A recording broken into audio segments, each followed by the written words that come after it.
Nous étions tous choqués, tous indignés, tous dégoûtés. Certains ont choisi le silence pour exprimer leur indignation, d'autres ont fait le choix de parler, parfois pour ne rien dire de bon.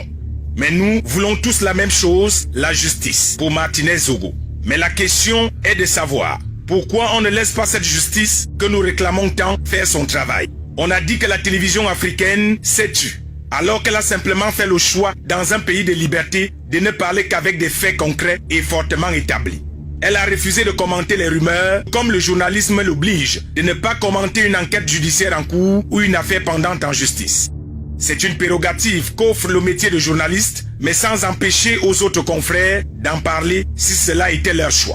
Le tragique assassinat de Martinez Zogo a transformé certains lanceurs d'alerte en procureurs. C'est à croire que la magistrature ne sert plus à rien dans un pays comme le Cameroun.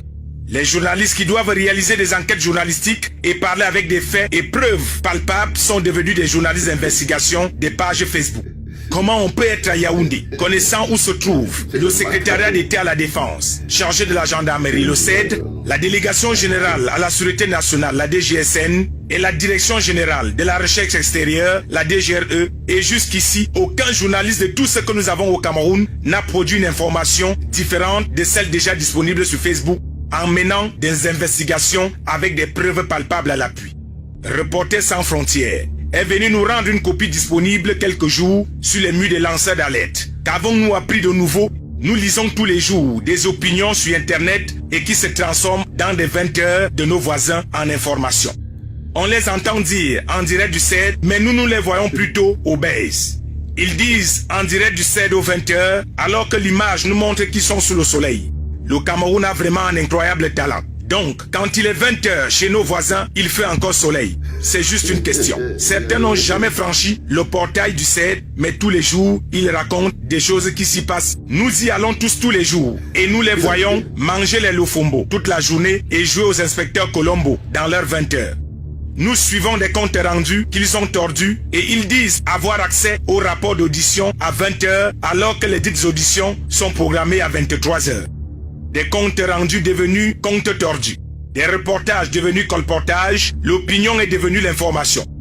Autrefois, la télévision était un mythe, une affaire d'élégance, de prestance, dont le critère physique aux allures des mannequins était de mise. On voulait avoir des personnes au beau visage, avec une belle dentition et par-dessous tout une très bonne diction. Aujourd'hui, la télévision est devenue la momification, passez-moi l'expression, où l'on confond l'information à l'opinion. On est sur le terrain et on fait des recherches sur Facebook. Pendant que les gens sont dans les mois, la frustration, d'autres en profitent pour faire la théâtralisation, qui vire aujourd'hui à l'obsession. À quel moment en compte rendu, ce simple genre journalistique est l'un des plus faciles à pratiquer, se raconte au conditionnel. Il aurait dit, il se pourrait que, il serait passé à. Ne pas parler ne veut pas dire qu'on n'a rien à dire. Ça peut signifier parfois pour les gens qui ont vécu, qu'on observe ou tout simplement qu'on attend la bonne information. C'est vrai que nous ne sommes pas obligés de nous aimer, mais nous sommes appelés à vivre ensemble dans notre belle patrie et accepter que l'autre puisse penser différemment de vous. C'est aussi ça, la démocratie. Le silence est parfois d'or, comme le disaient des gens plus sages que nous. Et ceux qui préfèrent ne pas parler ne sont pas pour autant coupables. Vous me direz qui ne dit rien consent et moi je vous répondrai qui n'a encore rien dit est tout simplement prudent. Certains ont choisi d'en parler, c'est leur droit. Mais en parler pour dire quoi? Donner l'information officielle ou nous partager ses opinions, là est toute la question. Mais n'ayons pas la mémoire courte. À la découverte du corps de Martinez Zogo, on a entendu toutes sortes de versions. Souvenez-vous de cette version d'un lanceur d'alerte installé en France. Il avait dit que ce sont des individus travaillant dans une société de gardiennage appelée Ranger Security. Il donnait même des noms. Donc un certain Assimi Gaïtan, qui selon ce lanceur d'alerte, que beaucoup écoutent tous les jours plus que les enquêteurs, avait loué une Prado noire à Douala, dans une entreprise de location de véhicules, et qui a fait tuer le dit propriétaire, parce qu'il avait remis la Prado avec les traces de sang. Cette version avait été largement partagée et assumée par ce lanceur d'alerte. Pourquoi quelques semaines plus tard, il n'évoque plus lui-même cette version des faits? Où est passé Assimi Gaïtan? À force d'écouter les réseaux sociaux, on risque d'être tous coupés de la réalité.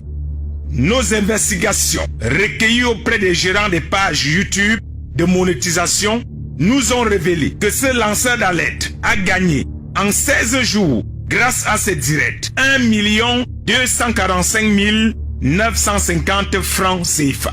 Pendant qu'on s'indigne de la mort d'un journaliste et qu'on réclame la justice, l'homme de Cro-Magnon se fait du pognon. Assassinat de Martinez Zogo, nous disons oui à l'information, non à l'imagination et surtout à la manipulation.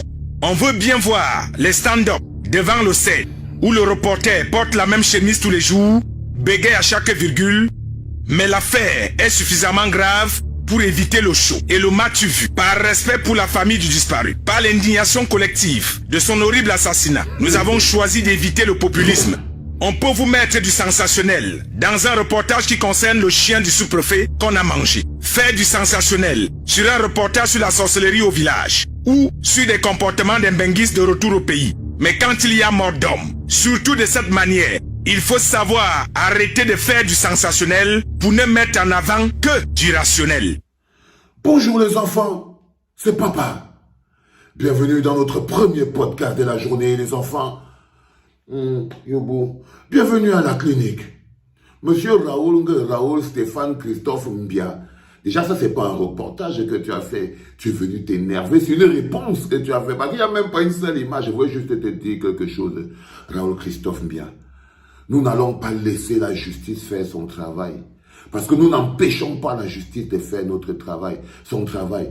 Nous allons continuer d'aider la justice en faisant des dénonciations. Vous n'allez plus museler le peuple. Vous ne pouvez pas étouffer la soif du peuple. Je veux d'abord répondre à cette question où les gens disent « Laissez la justice faire son travail ». Nous ne laisserons aucune justice faire aucun travail. Simplement parce que nous n'empêchons pas la justice de faire son travail. Nous pouvons dire ce que nous avons à dire. Nous pouvons aider la justice, mettre la pression. Parce que nous, on aide la justice, mon petit. Nous, on est en train d'aider la justice, mon petit. On la laisse faire son travail comment? Non, non, non. Et puis tu as oublié quelque chose, mon petit bougre villageois de Ngoneya, si tu t'appelles comment? Non, c'est que c'est le peuple qui fait la justice, frère. Je suis désolé. On est en démocratie. Le pouvoir appartient au peuple. Ça, c'est quelque chose. Les enfants, quand vous voyez ce qui se passe en ce moment, quand j'ai regardé ce reportage, je n'ai eu qu'une seule envie, c'était de vous féliciter.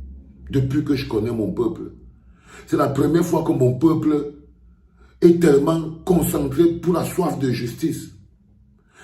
Si vous pouvez savoir, peuple camerounais, les gens ne parlent peut-être pas pour vous le dire, mais ils sont surpris de savoir que les Camerounais qu'on connaît là, odontolistes, toujours en train de vouloir boire la bière, toujours en train de vouloir passer à autre chose, toujours en train de vouloir faire autre chose, les gens sont surpris de l'attitude déterminée des Camerounais. Je suis fier de cette attitude. Parce que ce que vous voyez là, ce sont les retombées de cette attitude. Ça, ce sont les retombées. Ce reportage que vous voyez, ce sont les retombées de cette attitude. Ils ne pourront plus jamais mépriser, écraser le peuple en silence. Ils ne pourront plus. Là, c'est les pleurs du Mbolé. Ça, c'est les véritables pleurs du Mbolé. Tu entends, non, Stéphane, bien. Quand tu entends souvent que c'est qu'on n'entend pas tout que les pleurs du Mbolé. Eh bien, ça, ce sont les pleurs du Mbolé, mon petit. Ça, ce sont fondamentalement les pleurs du Mbolé. Donc, j'ai entendu même dehors qu'il y a des gens qui racontent que non, il y a des chances que vous soyez libérés aujourd'hui. Amourou sera peut-être libéré, mais ce ne sera pas aujourd'hui, frère. Ce ne sera pas aujourd'hui. Ça, ce sont les pleurs du Mbolé. Et le peuple doit être fier. Le peuple doit comprendre que quand le peuple fait la justice, le peuple obtient la justice. Jusqu'à faire ce que vous faites là, on appelle ça l'arrogance du pendu. C'est l'arrogance du pendu, les enfants. Quand j'ai regardé ce reportage, j'ai vu la jalousie derrière, parce que quand vous écoutez, vous sentez que le gars de Guy Zogo est devenu tellement une star que Guy Zogo, pardon, quand tu marches, si tu croises les journalistes, mets-toi de côté, la jalousie veut les tuer. Mais vous n'avez pas à tuer Guy Zogo avec la jalousie, monsieur Raoul Mbia et les autres journalistes. Guy Zogo s'est mis au service du peuple. Guy Zogo est allé se placer pour donner l'information au peuple, et le peuple lui rend cette dévotion par l'amour qu'on lui donne. Si vous voulez que le peuple vous aime et que le peuple parle de vous, travaillez pour le peuple. Tu travailles pour Amougou Belinga et tu es surpris que le peuple te déteste, Raoul Stéphane Bia. Amougou Belinga est l'homme le plus détesté de la planète. C'est un horrible personnage. Tous ses employés sont détestés. Si quelqu'un vous dit qu'il vous aime là, vous les gars de Vision 4, anecdotes et tout, c'est parce que vous leur avez donné, ils espèrent un peu d'argent. Donc, mais quand vous voyez Equinox, vous sentez que c'est l'amour du peuple. Et vous voyez la différence entre agresser le peuple avec arrogance, comme Vision 4 et les autres le font, n'a rien à voir avec la classe de la vérité que fait Equinox et Guy Zogo et tout le reste. Vous voyez ce que je veux dire? Donc là, en ce moment, vous pouvez détecter même la jalousie. Et il n'est pas sorti du personnage. Il insulte. Avec les dents édentées pour aller manger les lofombo derrière, alors qu'ils ne sont même pas encore entrés au CED. On peut entrer au CED pour faire quoi, frère? Nous, on n'a jamais tué Martinez Zogo. C'est vous qui avez tué Martinez Zogo. C'est pour ça que vous devez entrer au CED et y rester. Et y rester. Donc les enfants, c'était très important pour moi en ce premier podcast de la matinée pour vous montrer cette vidéo qui est un signe de victoire. Vous savez, quand vous enlevez l'arrogance dans la bouche d'un puissant, quand vous enlevez l'arrogance par la pression et la détermination, parce que là vous l'avez rabaissé, vous l'avez remis à sa plus simple expression. Nous n'allons pas laisser la justice faire son travail, monsieur Raoul Stéphane Bial, simplement parce que notre travail n'empêche pas la justice de faire son travail. Hein. Nous, on aide la justice. On aide la justice. On dit chez nous que si ce que tu vas dire ne dépasse pas le silence, la plupart du temps, tu fermes ta gueule. Donc là, je crois que tu avais envie de parler, mais tu aurais dû te taire. Tu aurais dû te taire. Mais moi, je suis content que tu aies parlé parce que je me demandais que, mais, depuis qu'on a pu le coup des gens, si, ça ne sort pas, moi, j'entends même pas un on a pu, là, j'ai entendu les pleurs d'une bolée. Les enfants, aujourd'hui, nous allons mener une activité très compliquée parce que on a une pétition. Le ministre Laurent Esso de la Justice, garde des Sceaux, toujours ministre au Cameroun, c'est une insulte. Nous ne pouvons pas l'accepter. Nous ne pouvons pas l'accepter. Je vous le dis, les enfants. Mais on ne va pas tout mettre dedans. Je voulais juste enjoy les pleurs d'une bolée. Parce que c'est comme ça que ça s'appelle, cette vidéo aussi. Les pleurs d'une bolée. Allez, les enfants, pour le premier podcast, j'étais super content de vous retrouver. Portez-vous bien, rendez-vous dans quelques heures pour le deuxième podcast de la journée. C'était Papa.